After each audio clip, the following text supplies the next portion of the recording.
911, what's your emergency? 911, what's your emergency? Be advised, Car 4 has control of the pursuit. Proceed with caution.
Hey, everybody. How are you? It's good to see you all. I hope you can hear me. My sound isn't working, and I don't want to have to um, I don't want to have to reboot my computer right now because I'm just now starting to go live. So um, I'm hoping. Hold on a second. I want to try something. One other thing. StreamYard. I don't know. I just don't know. Um, It's something with StreamYard because 'cause I'm not hearing me even on YouTube, so that's crazy. Um, I guess I'm gonna have to reboot my computer when I'm done, but I'm glad that you guys can all hear me because that means that if somebody replays the video, they can hear it too, so I'm not gonna worry about that too much. So, hello, hello. Um, I know it has been a minute, and I, um, have a lot of stuff to talk to you guys about. A lot of things to talk about that's going on in my life, that's going on, just a lot. There's just been a lot. And, I wanna talk to you about, obviously, the cases, that I talked, that I'm gonna cover tonight. We're gonna talk a little bit, not too much about Delphi, but a little bit. We're gonna talk about the Long Island serial killer case. We're gonna talk about the Flora fire, and we're gonna talk about the Idaho case. And that's funny because there's a lot to talk about. Um, but I know that I've been kind of hit and miss here the last few weeks, I do apologize for that to all of my loyal subscribers and members, um, everybody who expects me to, be doing live streams on a regular basis and all of that. I totally and absolutely understand, and I'm trying to, do some revamping in the real world, in my real life, to get my, self back on track, so to speak, so that I can, get back to regular live streaming. So, let's just say that much. Um, you guys know that back in June, the middle of June, I covered the Chad Dorman case out of Ohio. Chad Dorman is a father of 3 um, little boys and a stepdaughter who was 16 years old. And in the middle of the month of June, he took the lives of his 3 little boys. And it came to light that it was a premeditated murders. He killed them execution style in front of their mother and in front of his stepdaughter. And that case really, really affected me more than I expected it was going to. Um, I'm still following it. I'm still following what's going on with him, but emotionally, it took a huge toll on me, you guys. Um, I don't know if it's because the youngest little boy was, close to my son's age. I don't really know. I can't really explain it to you. All I can say is that emotionally, it rocked me, and I needed to step away from YouTube and the true crime world for a bit.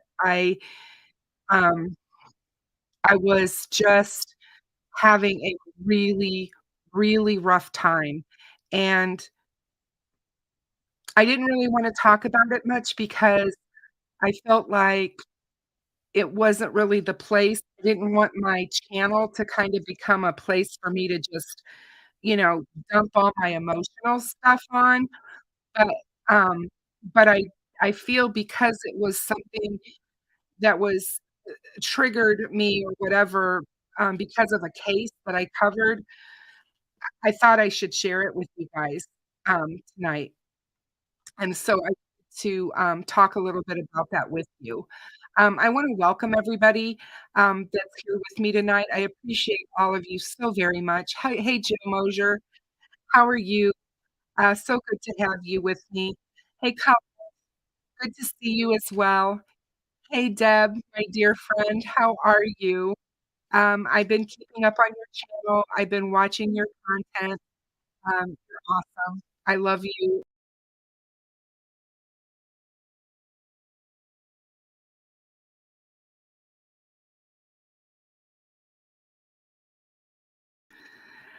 Well, I guess, I have just keep knocking and kicking myself out with that doggone mouth.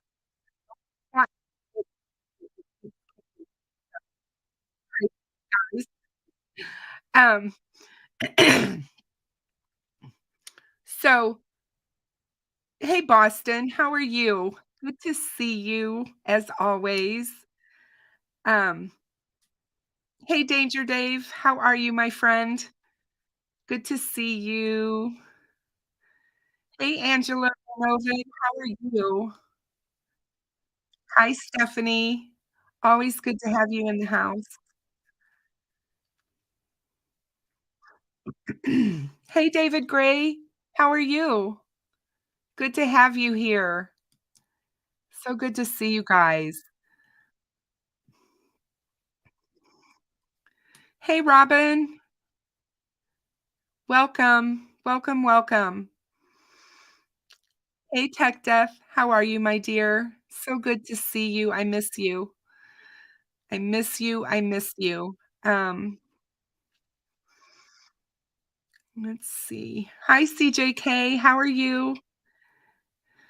Yes, the doggone mouse. I'm telling you.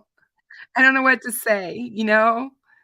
Um, um, Faxx is doing great. I talked to GonZo just a couple of days ago, and he's actually working on a project. So, that's why he's not been around, and he's fine. They're fine. They're both fine. They are very busy and working on projects. Um, hey, Gail Hurd, how are you? Good to see you.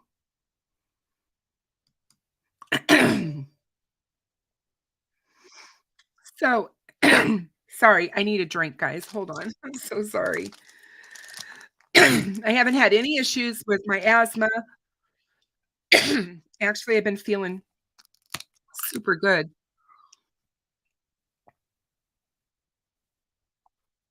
But I better get that in because I don't want to start coughing.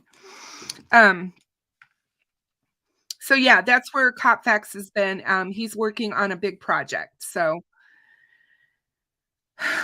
I will say that. And but he's well. And um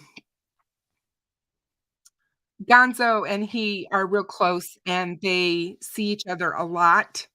So Gonzo keeps me informed on how Perry's doing and everything. I kinda miss him too. I miss his content a lot. Um, I'd really like to have some of his insight on the Long Island serial killer case, but, yeah, I've been keeping even though I haven't been here, guys, I've been keeping up with, my the people that I follow that I really care about as far as the content they're putting out. I'm still watching all of, True Crime Web stuff, and I still talk to, um or been watching, Ruckus's stuff, and I haven't been away, I've just not been here. I just needed that break. So, um and I know you guys understand because 'cause you're all here. You're all here with me, and I appreciate that. I appreciate it so very much. But I do have a lot going on, and, I have a lot going on in my personal life, and I wanted to just share with you a couple of things. Everything is great. Nothing is wrong in my personal life. Nothing is bad or anything like that. I'm just super busy. My grandchildren, my 2 my middle one my middle grandson, who will be 17 in October, who's a junior in high school this year, and my youngest, that you guys all know, who just started kindergarten, they keep me so busy. I'm very active in my grandkids' lives, and so, that has kept me super, super busy, you guys. And, so anyway, with that being said, I have a couple of things that I wanna tell you. First of all, just so everybody doesn't freak out, next Tuesday, I am having surgery. It's nothing horrible or anything like that, but I am having surgery. I don't know at this point how long I may be down for. It's gonna be I should only be in the hospital a day or so, maybe 2 at the most, and I'm hoping that I can feel well enough to do a live stream, on that Saturday after. So, if you guys, don't happen to see me, you'll know why and where I'm off to and why I'm not here. I am going to this weekend record some videos that I can, schedule to drop on some things. I'm gonna cover a couple of serial killer cases, and so I am gonna do a couple of things that way so that you guys can still see me, and all of that, but I actually am looking forward to,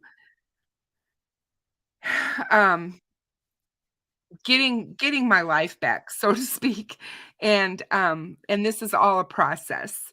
So, I just wanted to put that out there so that you guys wouldn't worry about me, because I constantly am inundated with, emails and texts and stuff, and I know that everybody cares, and that really means a lot to me, you guys. You really do. I mean, I feel like I have built a community here, and I feel CJK, thank you so very much.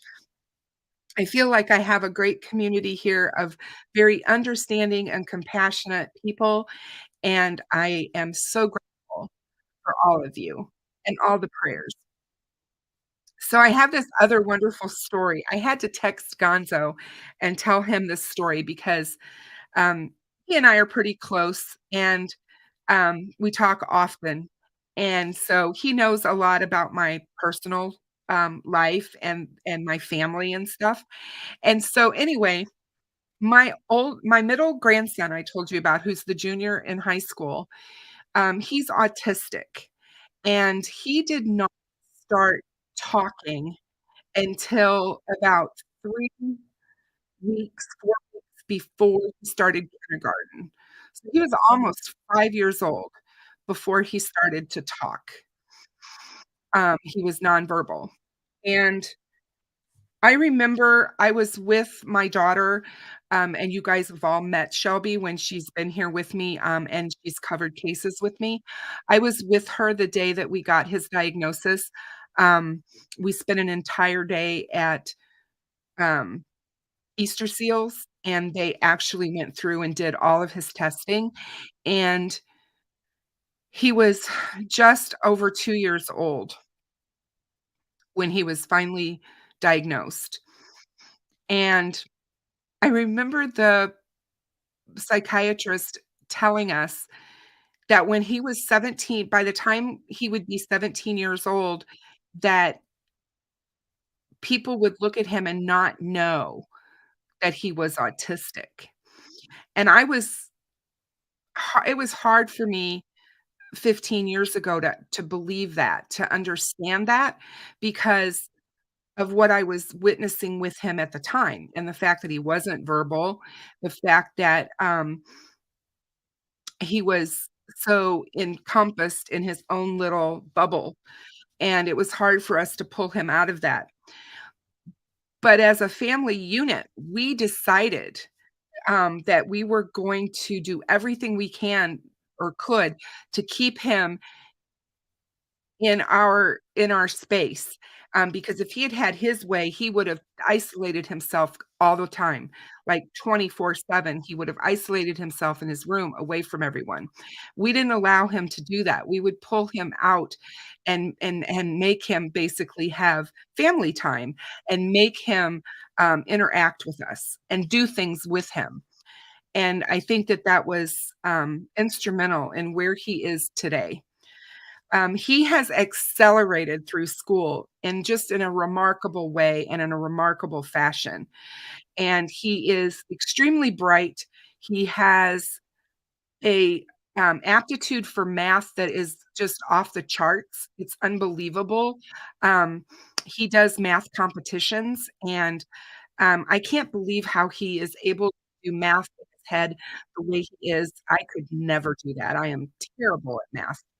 But anyway, he has this statistician brain that he loves statistics, and he loves sports. It has become his focus, and he loves all sports.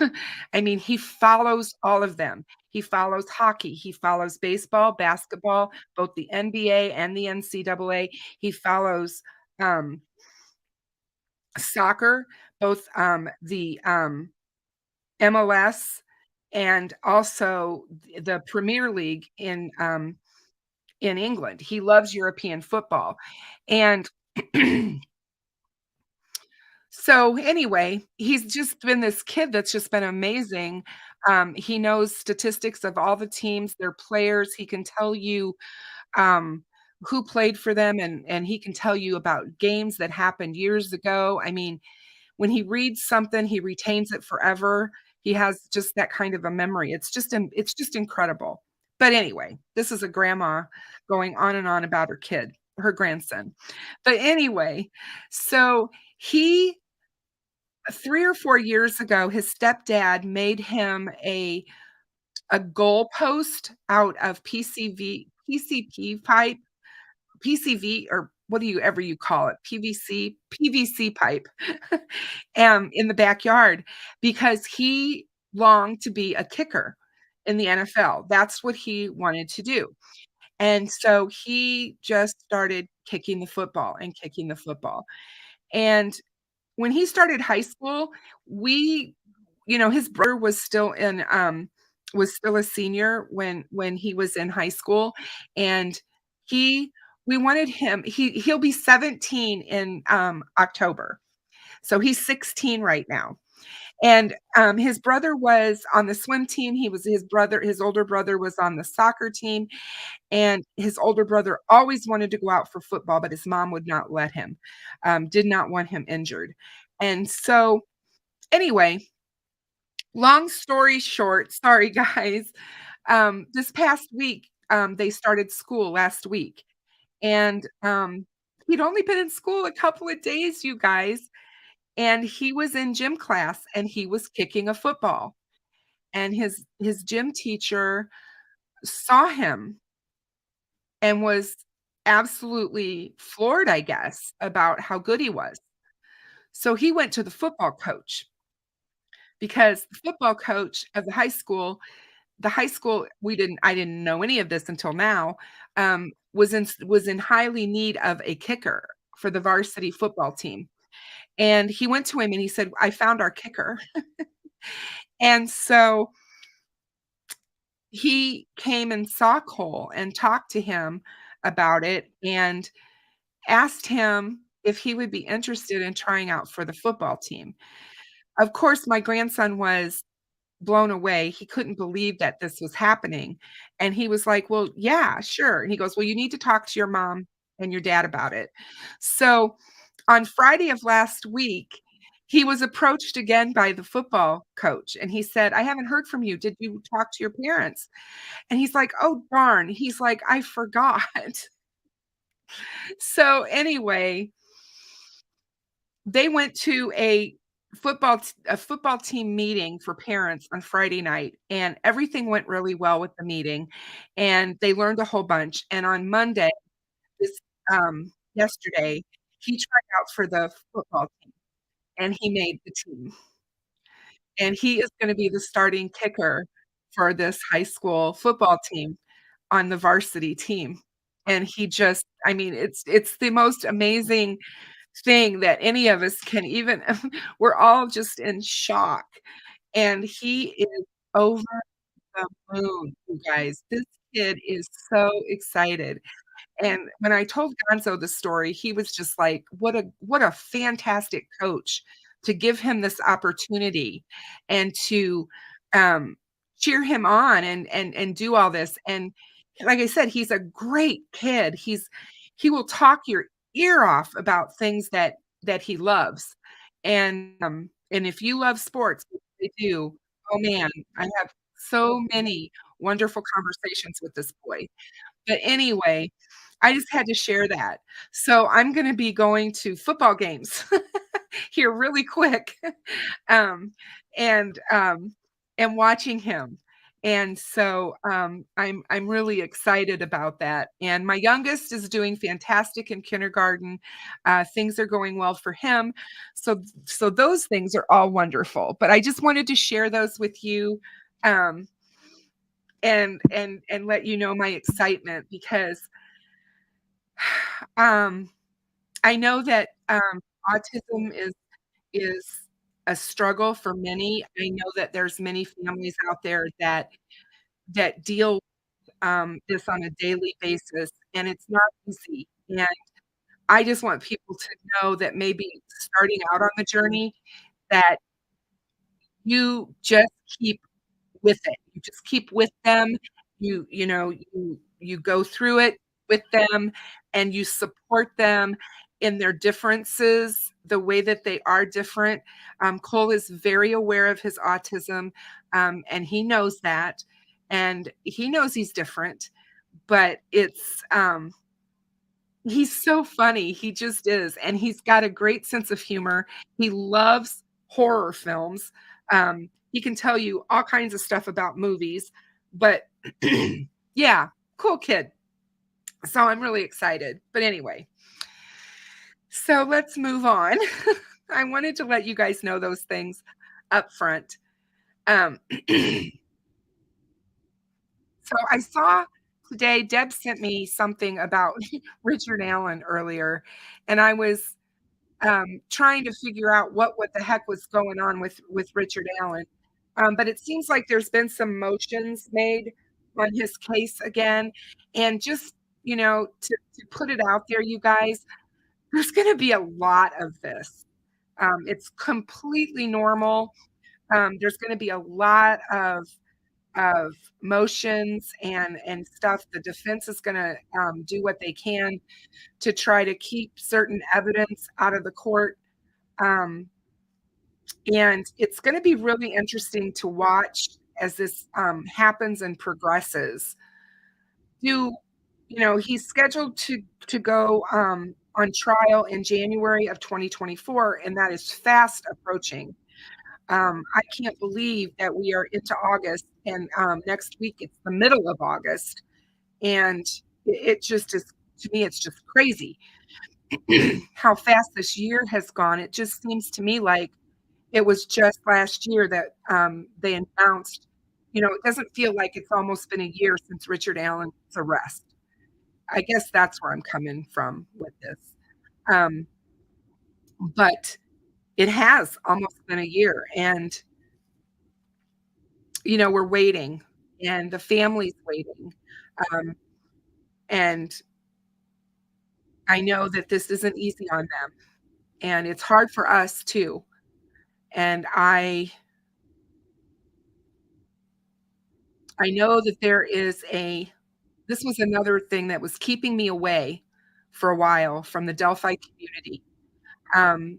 There is people out there that are working diligently to get Richard Allen off, who believe that Richard Allen is innocent. And I am having a really hard time wrapping my head around it all. I just don't understand it, and I don't think I ever will. And so that was another reason that I just needed a break. I just needed a break from it. I think we all said, and I was listening to a defense attorney on another case doing an interview this past week, and he was talking about how defense attorneys work and how they go about defending their clients. And one of the biggest things with these cases is that they have to do everything they can within their power to get their clients off. And that's all fine and good. I mean, you would want that kind of a defense if you were a person that has been accused of a crime. So more power to them. But he also said that they are notorious for leaking information, for getting things out into the press, especially to get narratives going about people other than their clients and things like that. And so I just want to say that I think that this group of people that feel that it's upon them to do this is just ridiculous. I can't imagine how they would feel if the tables were turned and it was their children that had been viciously murdered in that woods that day, and if people were behaving this way on social media.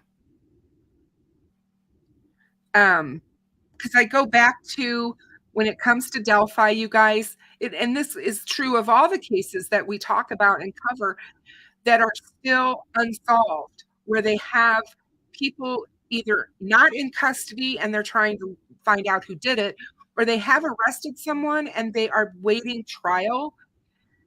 We are not privy to all of the evidence. We are not privy to all of the evidence. these cases.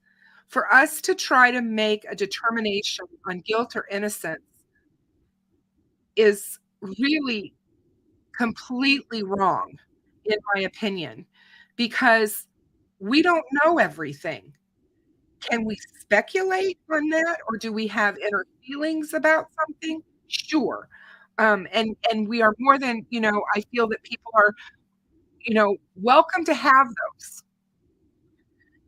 But when you have someone who's been arrested and the police are not going to just arrest someone in this case that they don't feel they have enough evidence on to take to trial. I just don't see that happening here. Um, and as high profile as the Delphi murder case is, all eyes are on the prosecution, the state, and the defense as for that matter. They are being watched by everyone around the world. Every step they make, if you think they were being watched before, they're being watched now, truly. Everybody is trying to keep an eye out to see what kind of case they bring, how strong it is, are they making any missteps? I mean, it's so easy to be a Monday morning quarterback, um, and sit there and say, we shouldn't do that or they shouldn't do this. We're not prosecutors. We're not lawyers. We don't have the expertise that these individuals have. And for us to pretend like we do, or for people on the internet to pretend like they do, is truly sickening to me. Stephanie said it best. How sick is it to send a child killer money? Or someone that has been accused of killing children. I mean, I'm sorry, I just don't understand it. Um, we have to let the process play out in this case. And then if you want to have a real open-end conversation after everything's played out and we know all the facts that are brought out in court, that's one thing. But to be, sending money, reaching out to attorneys, telling people that you've got inside information, um, you know, people trying to get interviews with these people or sound bites or whatever, just so that they can fuel a YouTube channel or a Reddit post or whatever is beyond me. I will never understand those types of people. So, excuse me. My voice is already weird. I just really think that we need to pay attention to these cases and treat them with kid gloves when we talk about them and how we interact. And Stephanie's right. People act like nobody's been arrested for this crime in Delphi. They act like they're still searching for someone. The worst thing that could have happened in this case was for Nick McClellan to stand up there and say that they were going to be looking for someone else. It was the worst thing he could have done. Even if it was true, he should have kept it to himself because it has sent the internet over the edge. And, I said it before.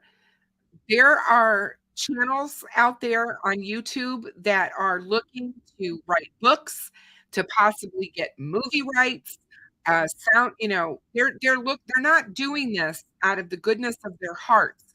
They're not doing this for Abby and Libby. They've made this case about them and about their egos and about their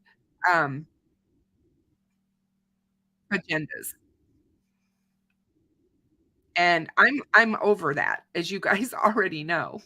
So, do I feel that they have evidence against Richard Allen? Yes. Do I feel Richard Allen is bridge guy? Yes.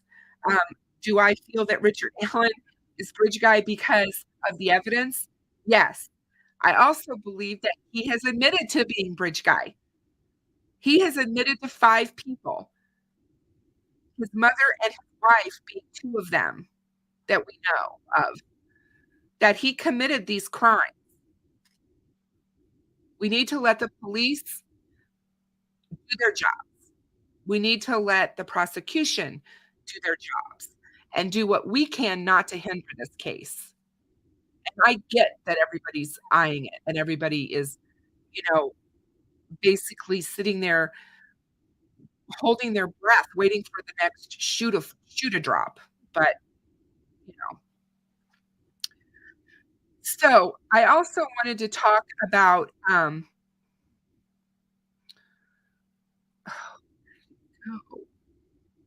hang on a second, guys, because I just had it. Hold on a minute.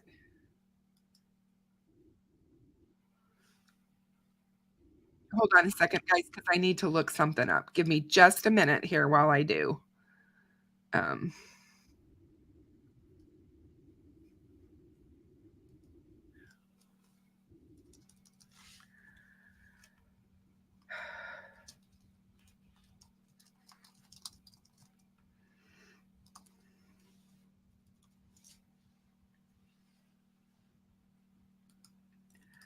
all right, so, oh, heck. I wanted to move over and talk, uh, here it is, about Flora since I was just talking about um, Delphi. I want to move on now and talk about Flora for a minute. And I don't know if you guys saw this or not.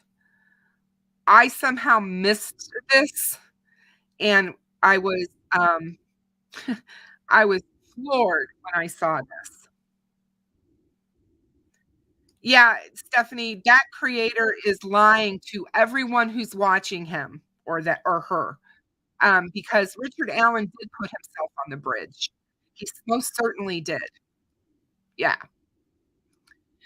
Um,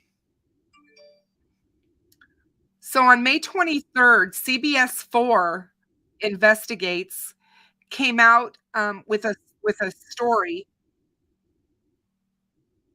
Sorry. And this is Fox 59 for those of you in Indiana, Fox 59 and CBS 4. But on May 23rd of 2023, the Indiana State Police came out and said that Galen Rose is not a suspect in the deadly Flora fire investigation. And I am so glad that they finally came out and said this because, again, there is a narrative out there that Galen is somehow withholding evidence or information on this case.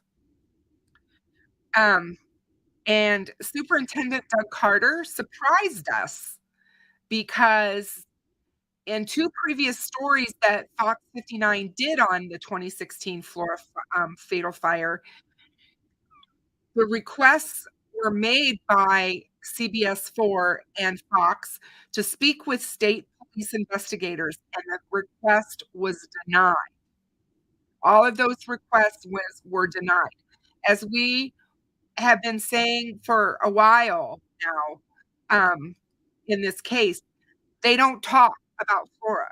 They don't have press conferences. They just don't talk. But earlier in May, while he was being interviewed on another prearranged subject, they asked Doug Carter if he wanted to discuss the Flora investigation, and Carter agreed. And so the very first question that Steve Brown, the investigative reporter, asked him is Galen Rose considered a suspect in this case? And he said no. And they asked because there have been these persistent rumors in Flora that Galen, the mother of the 4 girls that were killed in the fire, had a hand in it. Carter's emphatic answer was the first time his law enforcement agency has disclosed whether a person was or was not a suspect. And we are 7 years after this crime, you guys. It'll be 7 years in November. He did express his frustration over, Galen's lack of availability to speak with the state police investigators, um, and Fox 59 did confirm that the first time she sat down with investigators was 3 weeks after the fire. She'd been in the hospital with smoke inhalation. It is typical in investigations that key witnesses are interviewed multiple times. Based on her recollection, Galen said it's likely been years since she's had a conversation with the state police. A point raised in previous Flora stories came up during this interview with Carter.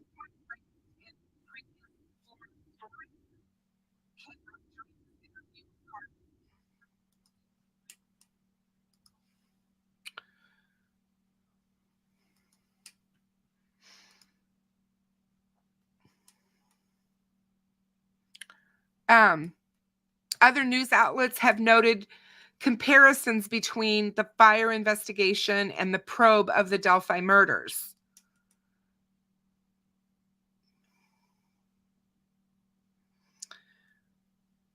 The killings of Abby Williams and Libby German happened just 3 months after the Flora fire claimed the lives of Kiana Davis, Kiara Phillips, Carrie L. McDonald, and Kyani Welch.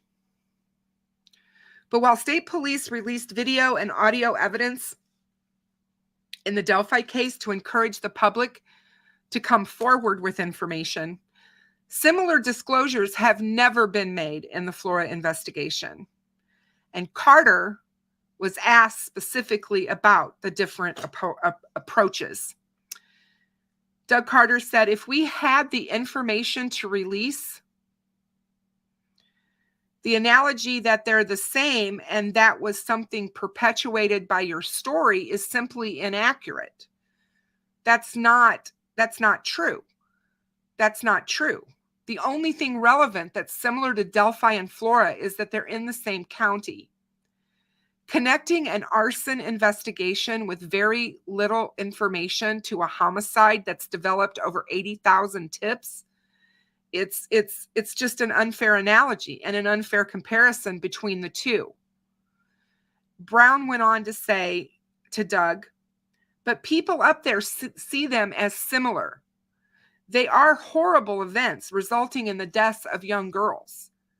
They do seem similar. Doug Carter went on to say, we can't make things happen. We can't make people talk to us. I acknowledge the criticism and I'll take the criticism, but I know those detectives up there. I know what we know as an agency that I'm not going to talk about. And the notion that we can just make someone talk to us to connect the dots and to hold someone accountable, I think is unfair to us. I think it's unfair. Criticize, yes, but we will do this the correct way. Carter maintains that the Flora investigation is active. The scene of the fire remains boarded up. The 2-story home split into a pair of apartments has not been occupied since the night of the fire. And Mike Vergon has been inside. Vergon is a former ATF fire investigator, and he now runs his own private fire investigation firm. Attorneys for Galen Rose hired Vergon to investigate the cause of the fire as part of a wrongful death lawsuit against the building's owners. Fox 59 obtained a copy of Vergon's report. He was inside the home 3 times in the 6 months following the fire. Vergon provided photos of the fire damage, which can be seen below. I will show those in just a minute. Among the things Vergon looked for were smoke detectors. "We found one," said Vergon. "It was on the 2nd level of the residence on the landing, and there was no battery in it. It was open, but there was no battery. The condition this was in there would have been a battery still in if a battery had been present." Indiana law states that the owner of a property or a property manager is responsible for making sure rental housing has functioning smoke detectors. This is not the responsibility of the tenant. Vergon said to make sure that there weren't other smoke detectors in the house, he raked through fire debris piled in the side and backyards to be sure, and none were found. There was an extra attention to the kitchen and to the connecting back porch. This is where the fire damage was the heaviest in the house. An examination of the appliances suggested that the fire was not caused by an electrical malfunction. And maybe the most vital information in Vergon's investigation came from a witness. Adam Ayers, a next-door neighbor, rushed into the house the night of the fire. This was before police or fire arrived. Ayers explained he was trying to reach the stairway leading to the bedroom where all 4 girls slept, and smoke drove him back. But before exiting the house, Ayers told investigators he saw a 2-inch wide path of flame that led from the back porch to the kitchen. And he got a pretty good view and described it in detail, said Vergon.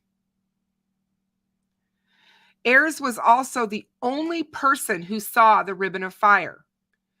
The visible flame and the burn patterns found in that area were convincing to Vergon. We came to our determination that it was a set fire, Vergon explained. Vergon said he is 100% confident in his assessment. Vergon will also be a potential witness in the upcoming wrongful death case. The trial is expected to begin before year's end.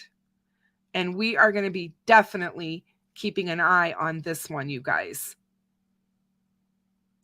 It is, hold on a second, and I'll put the, I'm going to put the link to it in the, in chat. Just give me a second here.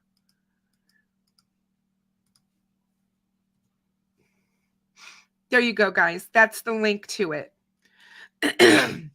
I was floored when I saw this week. I was absolutely floored. Because to me, this is huge.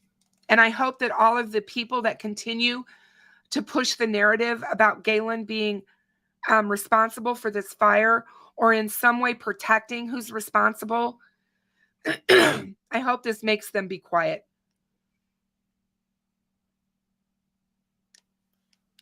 But I know that's wishful thinking because I know it won't.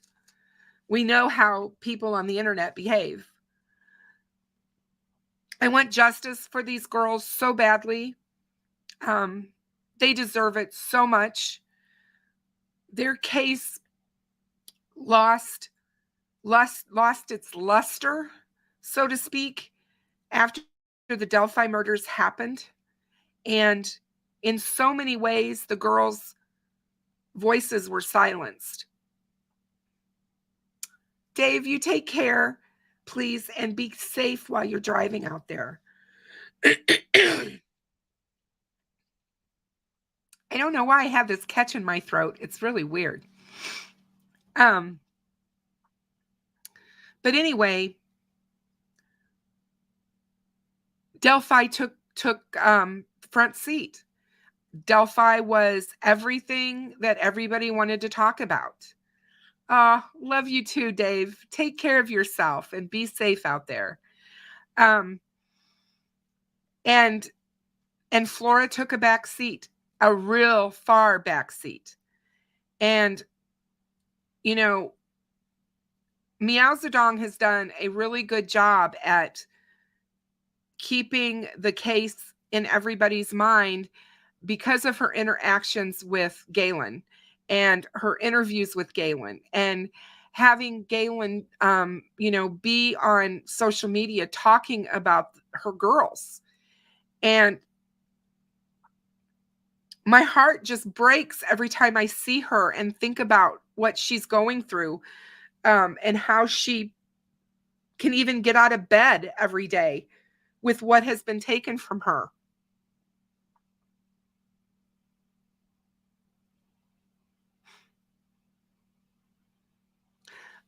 I'm sitting here thinking about hold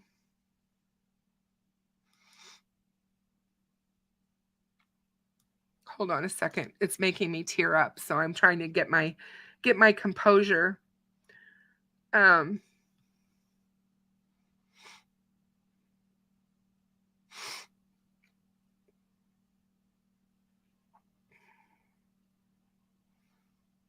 It's hard to imagine that your 11-year-old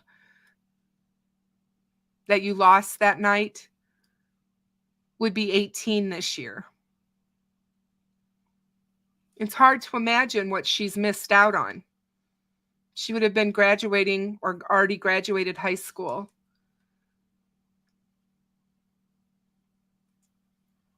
And when you stop and think about that, and you think about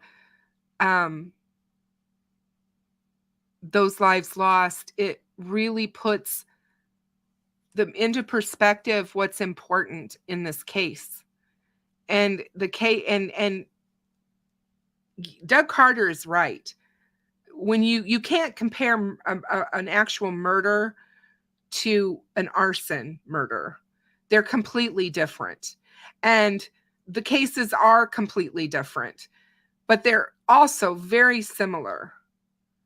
And they're similar because of the fact that we had 4 and then 2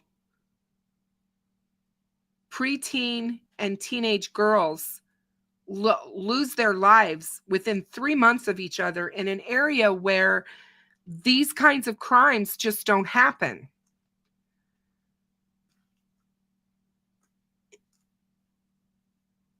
And we all know from the coverage last year that I did with Unsolved Crimes Uncovered with Allie, and all of the coverage that we did on Flora, and all of the suspicious fires in and around Carroll County is unbelievable.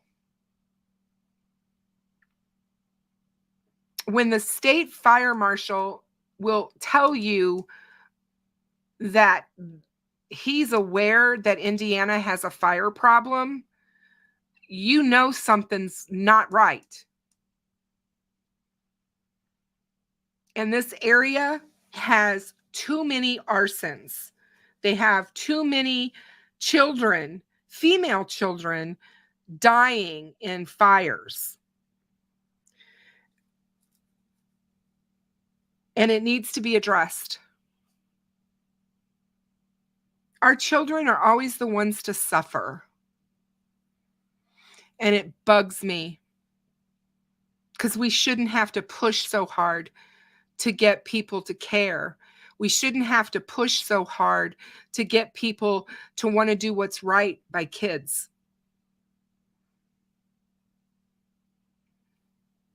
And it reminds me of all the other issues with our children that we could discuss tonight, including the school shootings and all of it. These should be easy answers. These should be easy things to say, you know, these are our kids. This is our future. These things matter. We need to get to the bottom of it. Our kids are always the ones that are suffering. They're being taken from us. They're being stolen on a daily. I mean, if you go to some of the bigger cities in this country right now, the trafficking of children is unbelievable. And it's happening right under our noses. And for law enforcement agencies to say, well, they're just merely runaways, you know, I'm tired of that. We have heard that for years and years and years, and I don't believe it anymore. And I don't believe that just because a kid runs away should marginalize their life to where they don't matter and to where you don't look for them. And, you know, you tell your parents, well, they've just ran away. They'll be back. No. Cleveland has a huge problem with missing kids right now. I talked about that. And so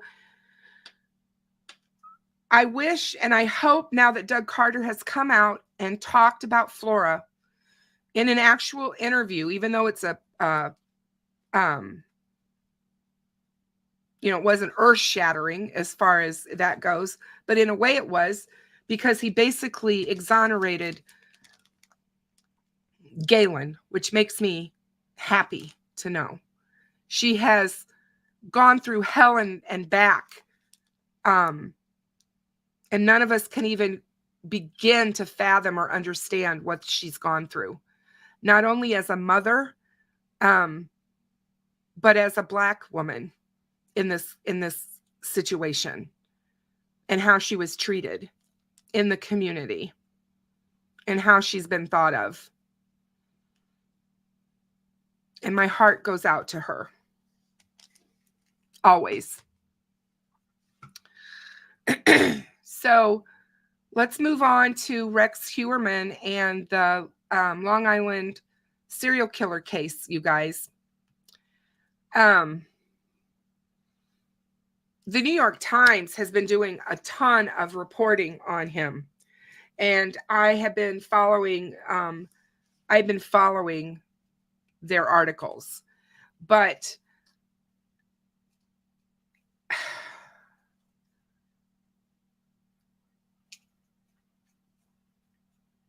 they basically said that Rex Heuermann has led a life of chaos and control. For those of you that may be listening or that watch later or whatever and aren't aware, the Long Island serial killer case was a case that has spanned nearly 20 years because there has been bodies dropped along this Gilgo Beach area in Long Island, New York, since 1996. And he is being charged. Rex Heuermann was arrested last month and is being charged with 3 of these bodies, of these killings. And there's a fourth one he's suspected of as well, that they're just waiting on DNA to come back before charges are filed in that one. And I've watched a couple of really good shows and interviews where they're talking about the identification and placement of these other victims. And is it possible that he's responsible for them as well? And there's many experts out there that do believe it's very possible that he is responsible for all of them, and even the early ones back in 1996, and that he changed his MO. He honed it. He got better. He was the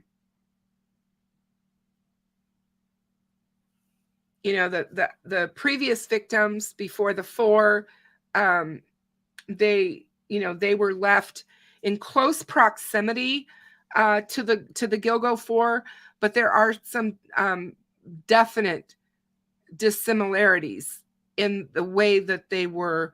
Their bodies were not intact. The Gilgo Four bodies were. So these are signs that tell some experts that he evolved into what he was doing, and got more comfortable and got more feeling like he wasn't going to get caught. And so I think that that's kind of pretty interesting in thinking about it, actually. His office was near the Empire State Building, and he was a master of the meticulous.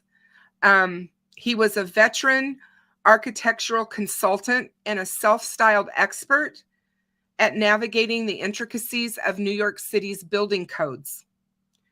And he impressed some clients and drove others crazy with his fine-toothed directives.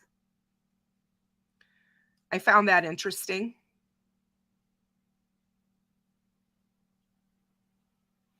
CJK, I could not agree with you more.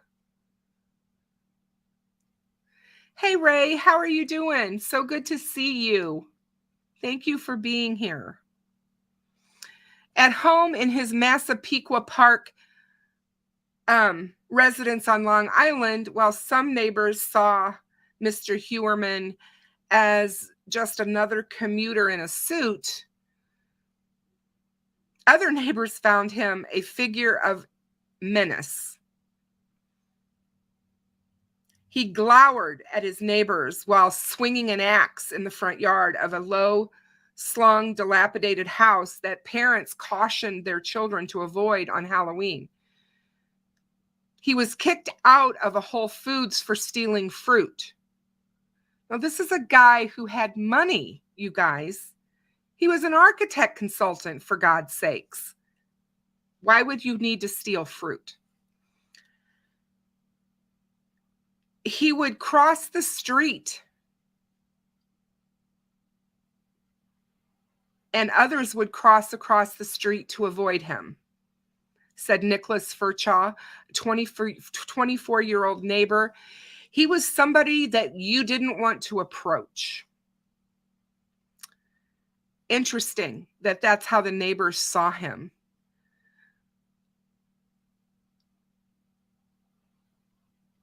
After his arrest, and it was announced, residents of the Massapequa Park neighborhood found out that they had a serial killer living amongst them.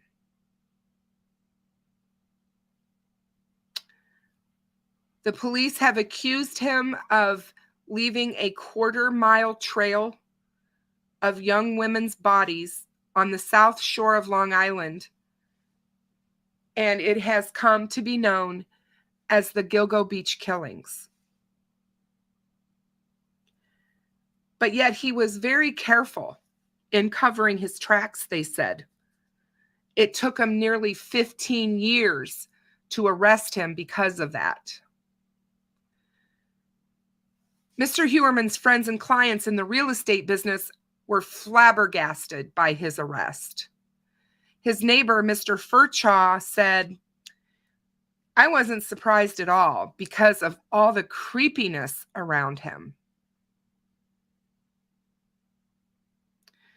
Rex Huerman went to Berner High School in Massapequa.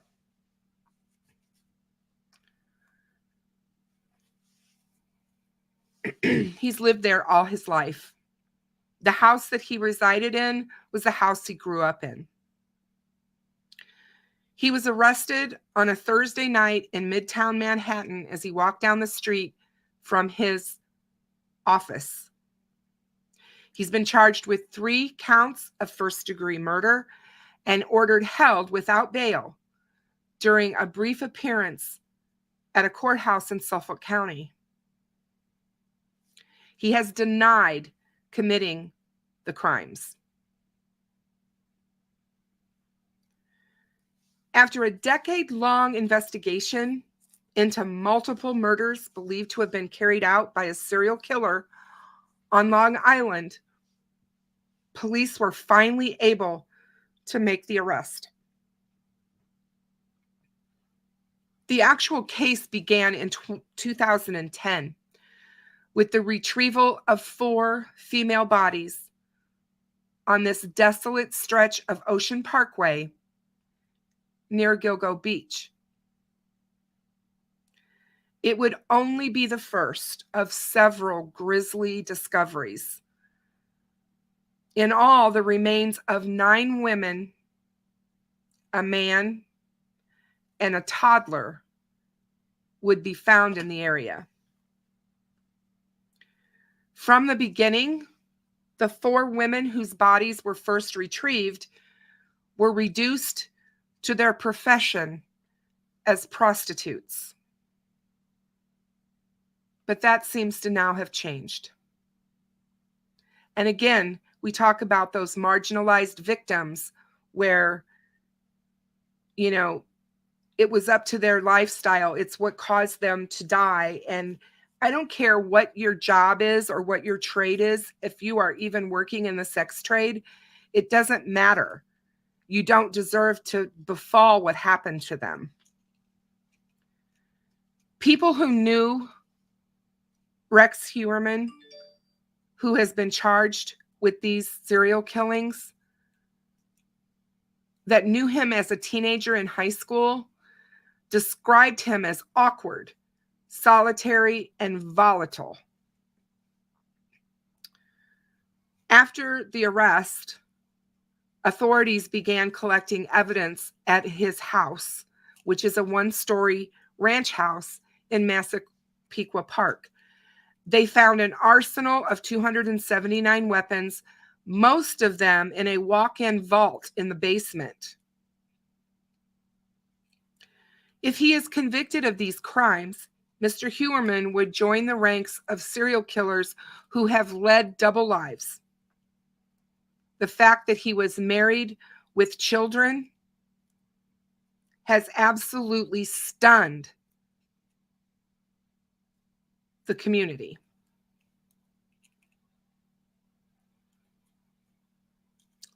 John Wayne Gacy was a construction worker, a construction contractor. He owned his own business in Illinois. Richard Cottingham, known as the Torso Killer, was a computer operator for a New Jersey insurance company. And of course, we all know about BTK and what he was doing. And he was the president of his church congregation.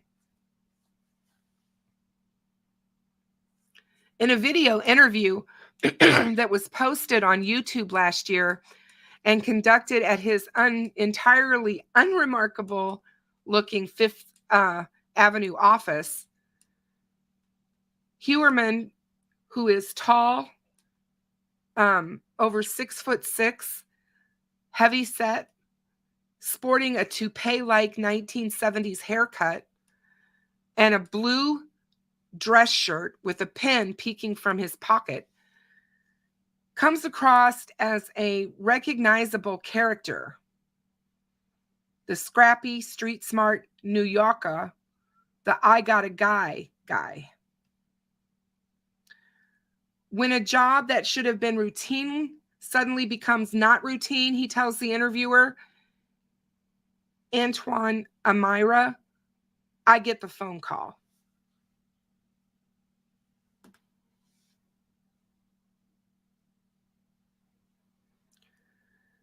According to his resume and the website of his company, RH Consultants and Associates, Mr. Heuermann's customers included American Airlines, Catholic Charities, and the city's own Department of Environmental Protection.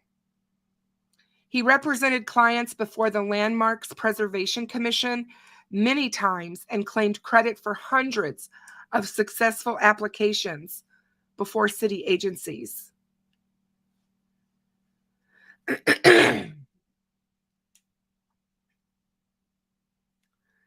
Steve Kramberg, a property manager in Brooklyn who worked with Mr. Huerman for over 30 years, called him a gem to deal with, highly knowledgeable.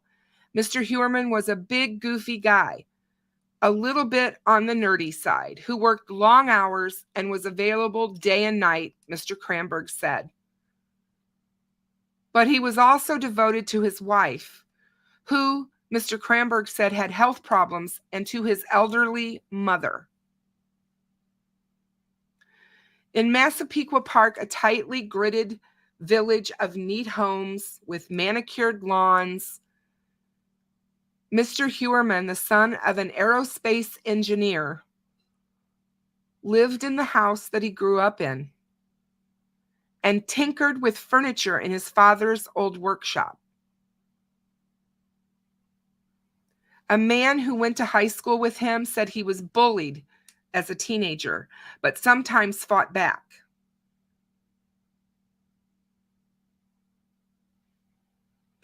In 1990, he married an executive at an office supply company. He has a daughter who works at his firm. Mr. Furchaw, the neighbor, had several run-ins with his neighbor. None of them were pleasant.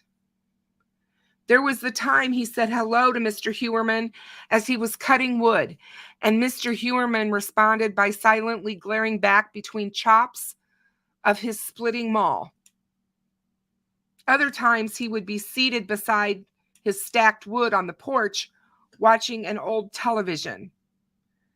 Mike Schmidt, who has lived in this neighborhood for over 10 years, has a friend who lives behind Mr. Huerman. Sometimes Mr. Schmidt would visit his buddy, have a few beers in the backyard, look out at the sagging Huerman house and say, "He probably has bodies in there." Last Halloween, Mr. Schmidt and his friend resolved to take their kids trick-or-treating at Mr. Huerman's house just to get a look inside. They were very surprised when Mr. Huerman himself answered the door and gave each child a small plastic pumpkin overflowing with candy. When Mr. Schmidt's wife learned where the candy came from, she made him throw it out. At work, Mr. Huerman's punticulous approach rubbed some people the wrong way. Kelly Parisi, a former president of the co-op board at a building in Brooklyn Heights that hired Mr. Huerman to oversee renovations, said he was adversarial with everyone and so overly fastidious that the board eventually fired him. Paul Teitelbaum, another former president of the building's board, described him as a really kind of cold and distant person, kind of creepy. He added there was a swagger, "I'm the expert, you're lucky to have me" attitude. But one man's arrogant demands were another's eye for detail. He was very good at shepherding things through, Mr. Kramberg said.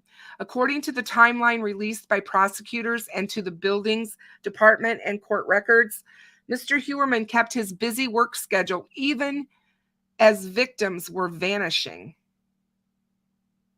In 2009, prosecutors said after killing Melissa Barthelemy, a 24-year-old who worked as an escort, Mr. Huerman made a series of taunting calls to her family and sister during lunchtime and after work hours from locations near his office. In June of 2010, about 2 weeks after Megan Waterman, a 22-year-old from Maine, was last seen alive, Mr. Huerman filed an application to install a new fire escape at a building in Cobble Hill, Brooklyn.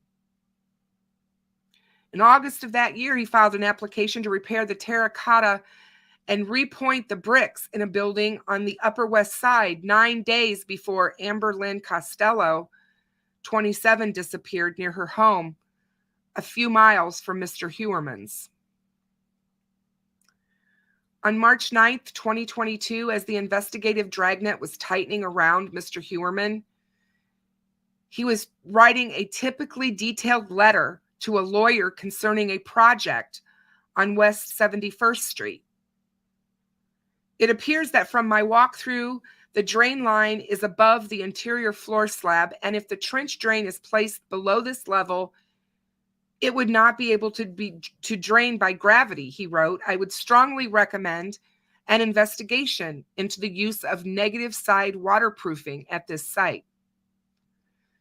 5 days after that, investigators figured out that Mr. Hewerman had owned the same model pickup truck that a witness said Miss Costello's killer had driven.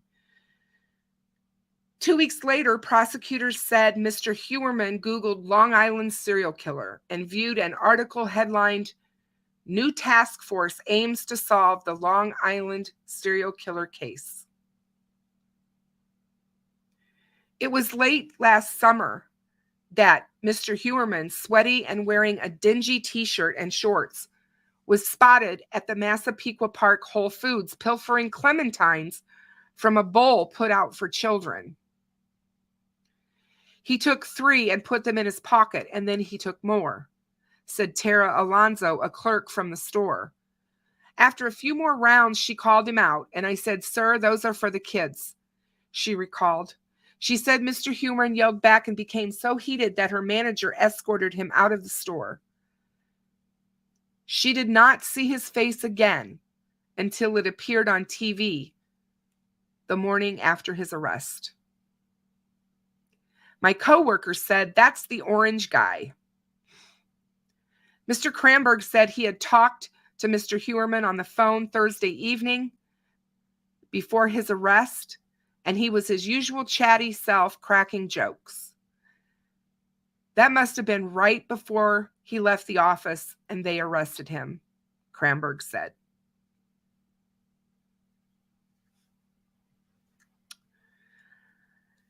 Police this week announced that they identified one of the victims, Jane Doe, one of the 11 bodies that were found that is contributed to this area of Ocean Parkway. Karen Vergata was a 34-year-old woman who was last seen on February 14th, 1996. And she was identified as Fire Island's Jane Doe, though authorities don't draw connections between her murder and the Long Island serial killer. Many people wonder. It's been nearly a month since Rex Hewerman's arrest, and this week, Suffolk County held a press conference to reveal the identity of one of the Jane Doe victims found in this infamous dumping ground. At least 10 of the bodies were found along this desolate stretch of Gilgo Beach on the southern shore of Long Island, 4 of whom have already been identified as the Gilgo 4, for which Hewerman was charged with 3 of those murders earlier last month. A handful of bodies found near the site have remained unidentified, but the Gilgo Beach Task Force announced that the victim, formerly known as Jane Doe number 7 and Fire Island Jane Doe, has been identified as 34-year-old Karen Vergata, who was last seen February 14th of 1996. The moniker Fire Island Jane Doe was given to the body after a set of severed legs were found in a trash bag on Fire Island in April of 1996. Upon the discovery of the Gilgo Beach dumping ground, a skull and teeth were found in the vicinity in April of 2011. DNA testing later found that the severed legs and the human skull had come from the same victim. At the press conference on Friday last week, Suffolk County District Attorney Ray Tierney said that the task force uncovered a DNA profile suitable for genealogical comparison in August of 2022, which ultimately led to the identification of Vergata, who was also an escort at the time of her disappearance. Tierney said the investigation into Vergata's murder continues, but wouldn't name Heuermann as a suspect, noting that Vergata's slaying occurred nearly 15 years before the Gilgo Four. Heuermann was charged with 3 counts of first-degree murder and second-degree murder in the deaths of Bartholomew, Waterman, and Costello. He does remain a prime suspect in Brainerd Barnes' death, and prosecutors added that the investigation is still ongoing.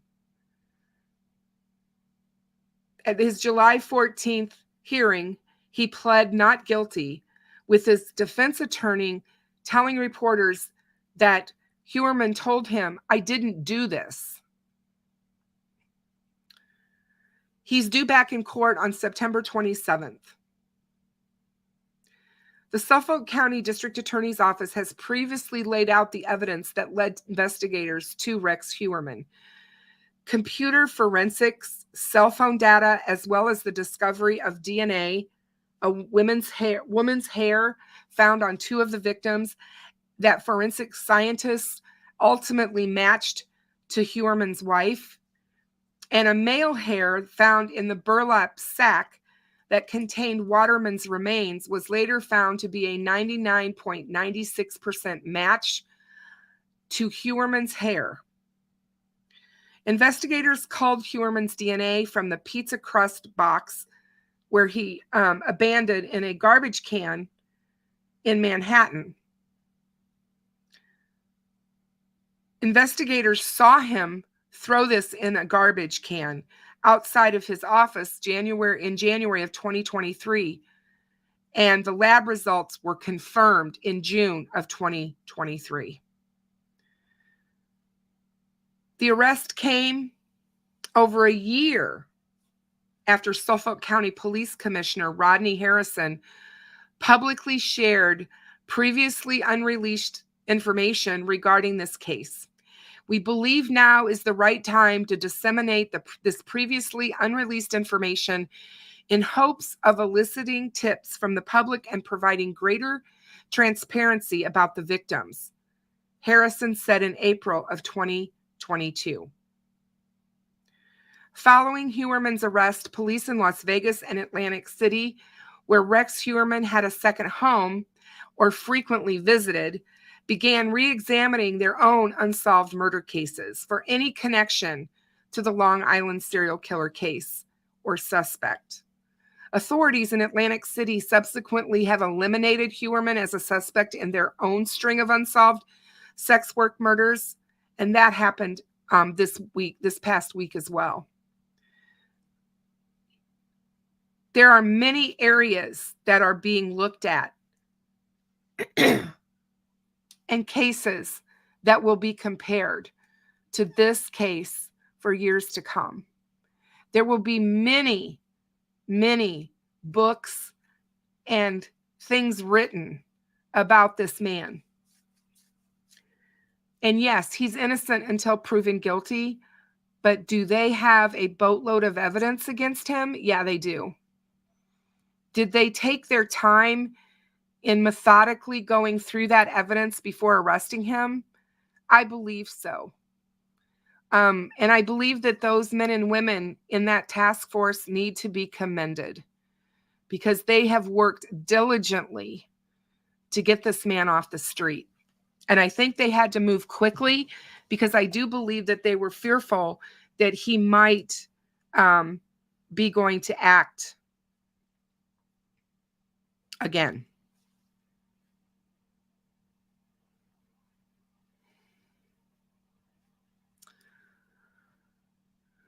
So that's what's going on there.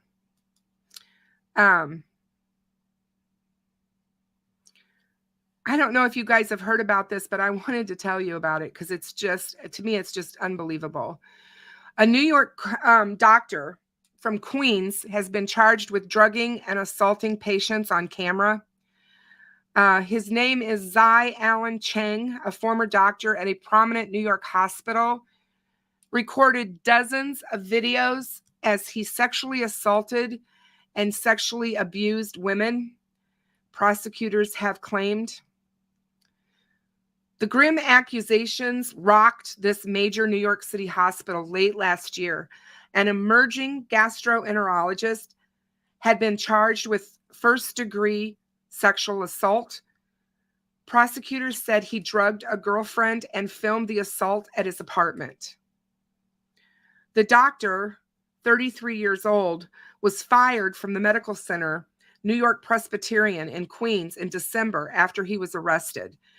Then, when investigators searched his electronic devices, they uncovered a disturbing stash. Dozens of short videos showing Mr. Cheng sexually abusing other women at his home in Astoria and at the hospital where he worked. On Monday, Mr. Cheng was charged with 50 new counts, including sexual assault, sexual abuse, misdemeanor drug possession, and unlawful surveillance in criminal court in Queens. He pleaded not guilty at the arraignment. The new charges are based on the former physician's encounters with 6 women, including patients and dating partners. Prosecutors said the assaults were part of a brutal, methodical pattern in which Mr. Cheng drugged women with liquid anesthesia before he attacked them. Many later woke with no memory of what had happened to them. Investigators said there were additional victims who they had yet to identify, including one woman whose sexual assault Mr. Cheng recorded at the hospital. At least 5 other unidentified women were assaulted at hotel rooms or at homes in New York, Las Vegas, San Francisco, and Thailand over the past several years, according to the video's data that prosecutors have. In a statement, Melinda Katz, the Queens District Attorney, urged anyone with potential leads about other victims to please come forward. Ms. Katz said the evidence revealed that this man is a sexual predator of the absolute worst kind. He's a serial rapist who was willing to violate every standard of human decency. Mr. Cheng made his plea through his lawyer, Jeffrey Einhorn, who declined to say more. It's too early, he said outside the court. Mr. Cheng was returned to Rikers Island, where he has been held since the initial charges in December. The new charges follow several recent cases in New York of powerful medical professionals exploiting their access to patients to sexually abuse them. They include Robert Haddon, a former gynecologist at a prominent hospital who was sentenced last month to 20 years in prison for sexually assaulting patients, and Riccardo Cruciani, who was convicted of similar sex crimes last year. Unlike those doctors, Mr. Cheng, who attended Albany's Medical College in the 2010s before completing his residency at a California Pacific Medical Center in San Francisco, had only recently received his New York medical license in June of 2020, online records show. The assault of his first known victim at a New York Presbyterian Queens in Flushing came less than a year later, according to court documents.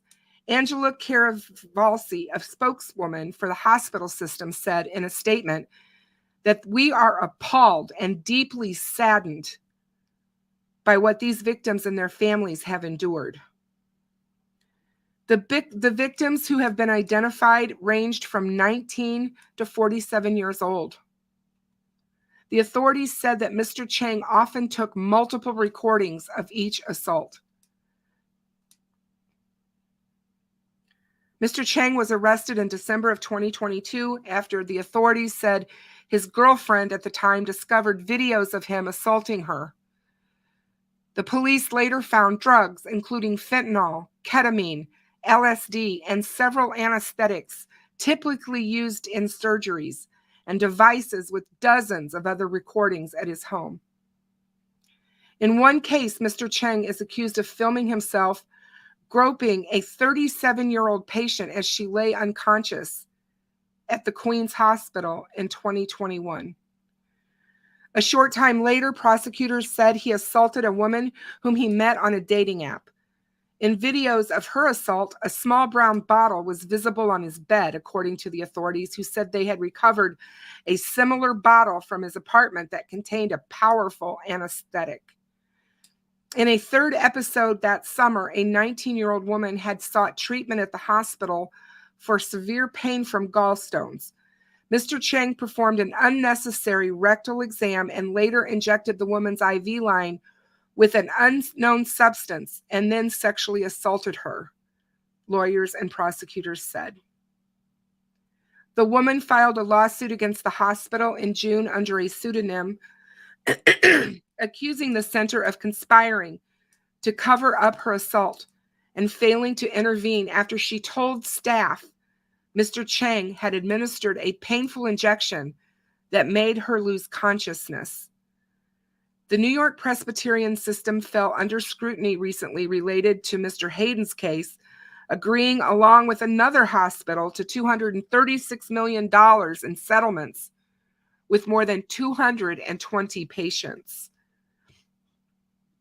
It also employed a former urologist, Darius Paduk, who was charged in April with sexually abusing a Manhattan patient when the patient was a minor.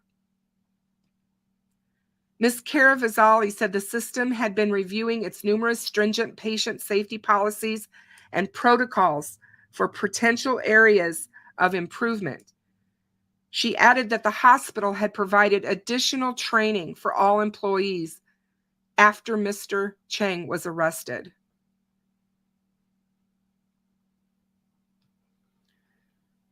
Adam Slater, a lawyer who filed the 19-year-old suit with another firm, Lycus Law, said the hospitals had shown a repeated failure to protect their patients. It is not an isolated incident. It's systemic. I just thought that was horrific, you guys. You just don't know anymore where these predators, we've talked about that so much on this channel, about predators and where they are, and you just don't know where they are anymore. I mean, if you can't even think about going to the hospital and getting and receiving treatment and trusting the people who are going to take care of you to not abuse you, I mean, it's just crazy.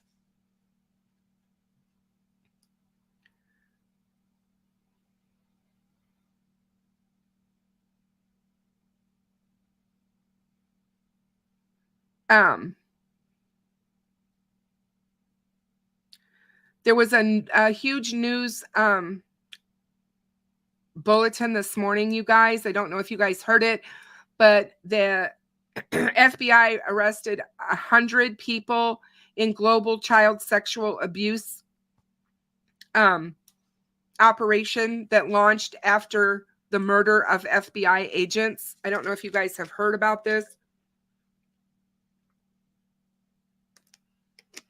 but it came out today.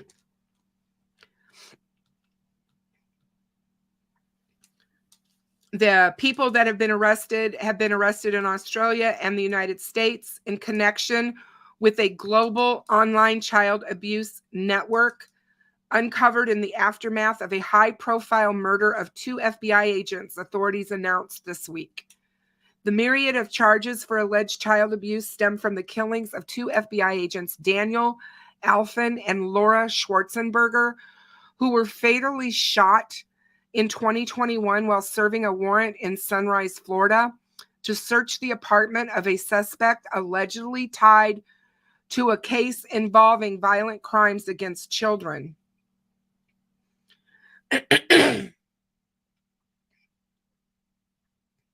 The deaths of Alfin and Schwarzenberger, who both specialized in investigating crimes against children, spurred a wider international investigation into an illicit online platform whose members are accused of sharing child abuse material on the dark web, according to the Australian Federal Police.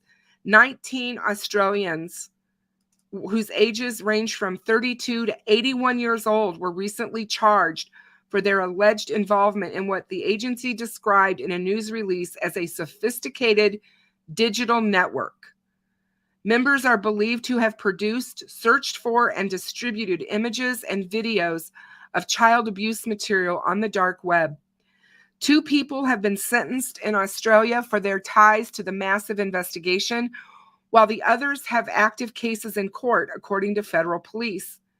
In addition to those 19 arrests, authorities also removed 13 Australian children from harm over the course of the probe. Federal police allege some of those children were directly abused and others were removed as a precaution. Called Operation Bacchus, the joint investigation involving state and local authorities in various parts of Australia ran alongside a U.S. investigation led by the FBI. The FBI investigation has so far led to the arrest of more than 79 people allegedly connected to the online network. That probe has led to the conviction of 43 people for child abuse offenses, according to the Associated Press.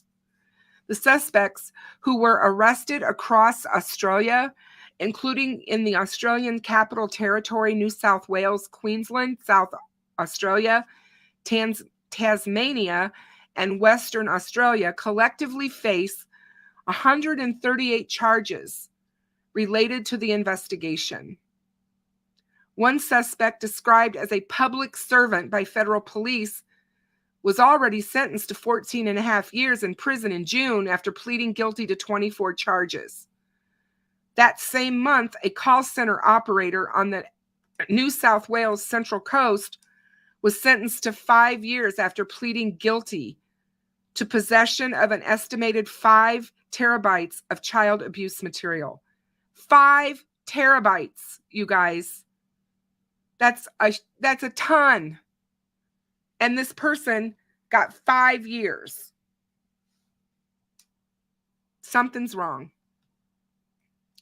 The success of Operation Bacchus was only possible because of the close working relationship between the AFP-led Australian Centre to Counter Child Exploitation and the FBI. And our dedicated personnel who never give up working to identify children who are being sexually assaulted or living with someone who is sharing child abuse material. Schneider added that the lengths that these alleged offenders went to in order to avoid detection makes them especially dangerous. The longer they avoid detection, the longer they can perpetuate the cycle of abuse. Most of the suspects in Australia worked in jobs that required a high degree of knowledge in the field of information communications technology, the federal police said, noting that alleged members of the online platform use software to anonymously share files, chat on message boards, and access websites within the network. The suspects are accused of using methods like encryption to remain anonymous online and avoid being identified by law enforcement. Both Australian and U.S. authorities noted that the success of Operation Bacchus hinged on cooperation between agencies in both countries.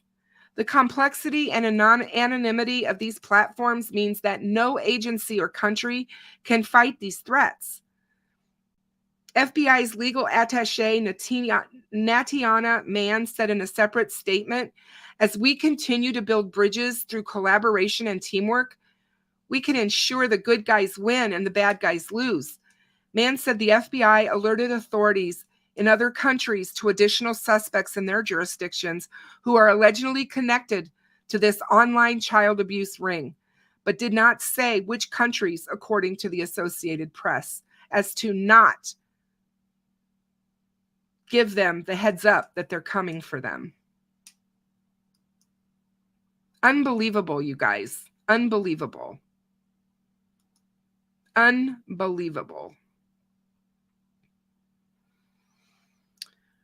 Before I go on to Idaho, I wanted to just tell you guys that another story that caught my eye that I just think is unbelievable is a man was caught red-handed outside a storage unit of a missing woman, possibly roofied at her job site. McKenna Riley has been missing from her home in Blue River, Oregon since April the 5th. She is a speech teacher, and she was last seen in April very disoriented and naked at a rural construction site, according to her family, which suspects foul play and is asking for anyone who knows anything to speak with authorities. Hours before she vanished, a work crew found her confused at their job site in Blue River, about 150 miles south of Portland. Her sister, Bevan Stepp, who lives in Pennsylvania, told Fox News. She told the police she was scared of something, she said. She said she couldn't go home. She had nowhere safe to go, so she drove there. Now the family says that a photo obtained by Fox News shows an unidentified man who tried to access her storage unit in Phoenix, Oregon, sometime after she disappeared. The image was captured by a keypad camera at Riley's storage unit. After failing to gain entry to her unit, the man left. The unidentified man has not been named a suspect or person of interest. The Lane County Sheriff's Office is aware of this photograph and is actively investigating its relevance to her case. Given the sensitive nature of this active investigation, there is not additional information that can be provided at this time, Public Information Officer Tom Speldrich told Fox News. Investigators told the family that Riley appeared to have either been roofied or on a lot of acid when law enforcement arrived at the construction site. However, in a public statement, the Lane County Sheriff's Office said that only that the missing woman was possibly suffering from a mental health crisis. At the time she vanished, Riley had an Arkansas-bound plane ticket and plans to visit a friend, according to her sister. Riley, originally from Pennsylvania and the granddaughter of longtime former GOP state representative Merrill Phillips, told relatives she wanted to move back because she didn't feel safe out there. She has now been missing for over 4 months. Riley was last heard from when she arrived home around 10:30 p.m. on April the 5th, when neighbors told police that they heard 2 car doors close. However, she should have been arriving home alone after a deputy responded to the work site and let her drive off on her own. Riley's estranged former boyfriend has been ruled out as a suspect, despite a history of domestic violence between them and an active no-contact order, according to her sister, after passing a polygraph test. It was his ex and former mother-in-law who first reported Riley missing. Police found Riley's phone, her car, fresh groceries, and her pet dog, Hilo, at her home. Searchers later found a bag of clothes in the woods, but no further signs of Riley, according to her sister. The sheriff's office on April 7th said she was last seen near River Street and Mackenzie Highway near the construction site. Together, the circumstances of Riley's disappearance and the items left behind amount to a series of disturbing characteristics that have the family's private investigator, Scott McKee, worried. It's unique that you have a missing person whose last contact with anyone was with law enforcement under those circumstances, said McKee, a 35-year-old police veteran who previously served as a violent crime detective in nearby Eugene, Oregon, and in internal affairs. The items she left do not appear consistent with someone contemplating suicide either. This behavior tells me she's either experiencing some kind of drug overdose and stripping her clothes off, or maybe she's being pursued and she's looking for a place to hide. Lane County officials denied a public records request for information on this case, including the initial missing person report, citing the active investigation. Riley is described as 5 feet 2 inches tall and weighing about 110 pounds. She has brown hair and brown eyes, and she was last seen wearing blue rain boots.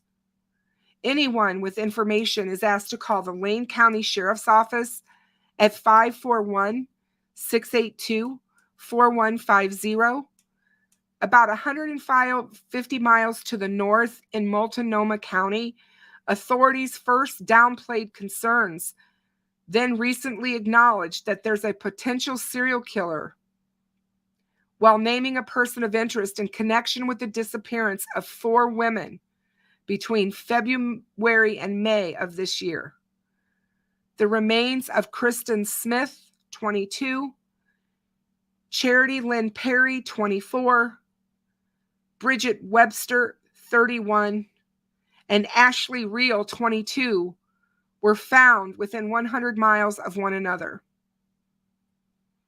The person of interest in this case is Jesse Lee Calhoun, a 38-year-old repeat felon who was reportedly released from prison early under a law that was signed by former Oregon Governor Kate Brown. Calhoun has not been charged in connection to this woman's disappearance or deaths, but Brown's successor, Governor Tina Kotek, revoked his clemency and sent him back to prison. The case is ongoing and is still being investigated. And I'm going to show you a picture of McKenna. Hold on one second. I just need to put her up there.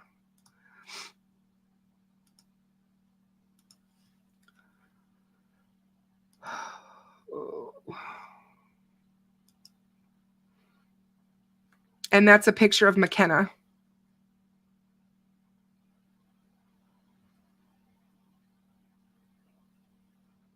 So yeah, another serial killer on the West Coast, guys.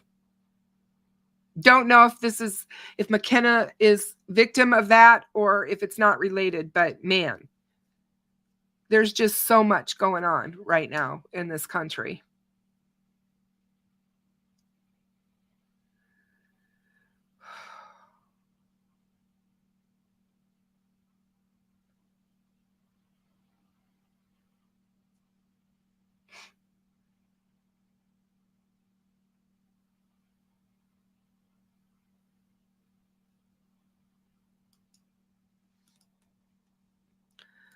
So, Idaho, you guys have probably already heard, but Brian Kohberger defense has revealed that they have an alibi claim in a new court filing this past week. They claimed that Brian had a habit of going for drives in the middle of the night. And on this night, he was going for a routine drive when these killings took place. He has been charged with 4 counts of first-degree murder and 1 count of burglary. He's accused of killing Ethan Chapin, age 20, from Conway, Washington, Madison Mogan, a 21-year-old from Coeur d'Alene, Idaho, Xana Kernodle, 20 years old, from Avondale, Arizona, and Kaylee Gonzalez, 21, from Rathdrum, Idaho. On Wednesday, Kohberger's attorneys objected to the state's request for an alibi of his whereabouts on the night of the murder. In the court documents, his attorneys claim Mr. Kohberger had a long habit of going out for drives alone and that he did so on the night and morning of the brutal killings. Mr. Kohberger is not claiming to be at a specific location, at a specific time. At this time, there is not a specific witness to precisely say where Mr. Kohberger was at each moment of the hours between the late night, November 12th, 2022, and early morning, November 13th, 2022, the filing said. His attorney said that corroborating evidence that Kohberger was not at the scene of the crime will come from the cross-examination of state witnesses. Mr. Kohberger cannot be more specific about the possible witnesses and exactly what they will say, the filing said. A judge entered the not guilty plea for Brian Kohberger's behalf on May 22nd at his arraignment after he did not respond in court when the judge asked him how he pleaded, which is absolutely his right. At the time of the killings, Brian Kohberger was a PhD criminology student and a teaching assistant at Washington State University, Pullman's campus, which is only about a 15-minute drive from the home in Moscow, Idaho, where the 4 students were killed. Authorities believe the victims were likely asleep when they came under attack, suffering multiple stab wounds from a large military-style knife. Court documents have revealed in this case that Kohberger's DNA is a near exact match to the DNA found on a knife sheath that was left at the scene of the murders. So what does this all mean? What does this whole alibi claim and all this stuff mean for this case?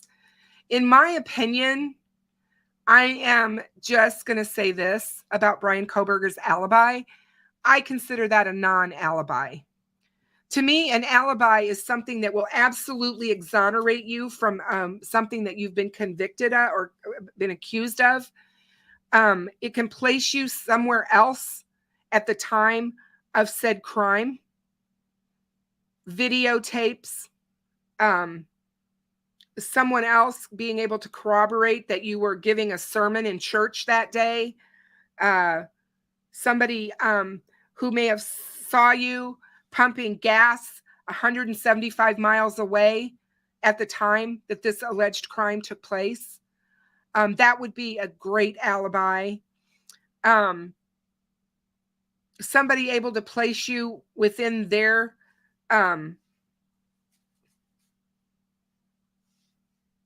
circle, basically, and saying that you were there with them.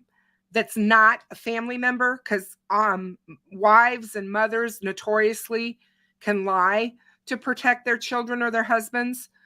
But those are things that are considered alibis. To me, this is a non-alibi. This is not really an alibi at all. To say that you're out driving alone at the time of the crime, that's not an alibi. That doesn't exonerate you from not having. You got to remember, it's the who, what, when, remember? And how? Did he have the means to commit this crime? Most certainly he did. And if he was out driving around and they're able to show that his cell phone was in the vicinity of this area in the middle of the night, which they know that it's been at that same vicinity 12 other times prior to the crime, all of that stacks up. It just, one thing on top of another, on top of another. It all stacks up, you guys. And those things can all become pretty damning as far as evidence goes. So I'm not running around like a crazy person with, this whole information that, oh my God, Brian Kohberger's going to get off because he suddenly has this alibi. When you listen to the experts that are talking about this and talking about his case, because this is a